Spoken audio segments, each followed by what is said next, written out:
Stop overthinking. Kung para sa'yo, walang makakapigil.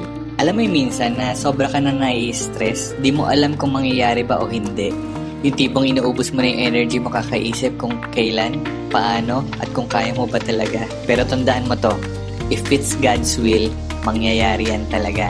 Walang tao, walang sitwasyon, walang hadlang na makakapigil. At kung hindi man mangyari, meron siyang mas magandang plano para sa'yo na mas safe at mas tama para sa'yo. Minsan kasi, the more we force it, the more tayong nahihirapan. Pero kung marunong ka magtiwala, may peace kang mararamdaman kahit wala pa yung sagot. So stop overthinking. Do your part and let God do His. Kasi kung para sa'yo, it will happen talaga. Kailangan mo lang magtiwala ng buo. Kasi sa puso natin, dun talaga makikita ni Lord kung nagtitiwala ka talaga sa Kanya ng buo.